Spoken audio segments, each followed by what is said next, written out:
Chapter 2 The Seed.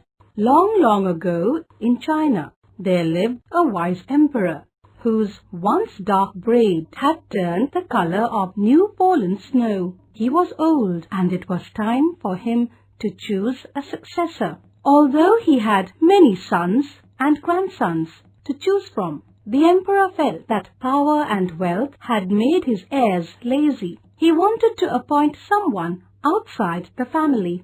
Loud drums called a gathering of young men to the temple at the top of the mountain. When they arrived, the emperor, seated on a magnificent throne, announced, "It is time to choose the next emperor." The shocked townsmen whispered among themselves, "Nothing like this has ever happened before."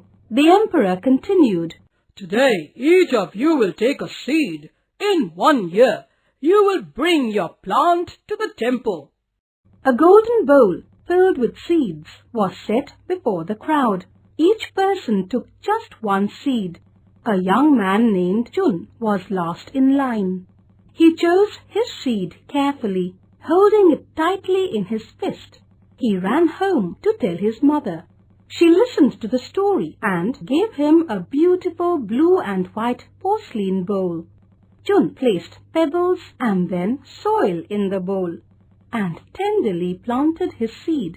Each day, Jun carefully watered the seed. He watched and waited, but nothing happened. Others talked about their plants that were pushing up through the soil. Weeks passed, and still Jun's seed did not sprout. "Something's wrong," Jun thought, but he did not give up and kept watering his seed. Other men in the village were transplanting their original plants into bigger containers. Jun thought he must have done something wrong. He prayed in the temple for a miracle. 6 months went by, and still nothing grew in his blue and white bowl. Could I have killed my seed with too much water? He wondered. All around in the village, there were containers filled with wonderful-looking plants. But Jun's seed had not yet sprouted. The 1-year mark arrived, and it was time to carry the plants up the mountain to the temple. "I'm not taking my empty bowl to the temple," Jun said to his mother. "You must go," she encouraged. "You have done your best and must keep your promise." Although Jun felt sad and a little embarrassed, he carried his empty bowl up the steep stone steps that led to the temple. When he arrived at the top, there were so many plants that it was easy to hide his empty bowl among them. "Those are the most beautiful plants I've ever seen," exclaimed the emperor as he sat on his throne. As he stood up and walked around, he noticed the empty blue and white porcelain bowl behind a big plant. "What's this?" he questioned, holding the bowl in his hands. Jun tried to hide, but those near him laughed and pushed him forward. "What is your name?" the emperor asked.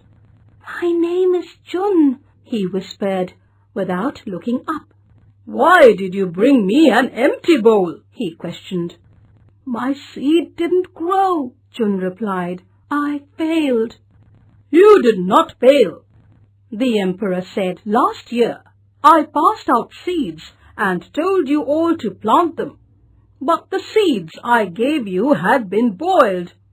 None of them could have possibly grown." He raised his voice and spoke to the crowd. "When you found out that your seeds would not sprout, you substituted other seeds. Only one person had enough honesty and courage to bring me the original seed.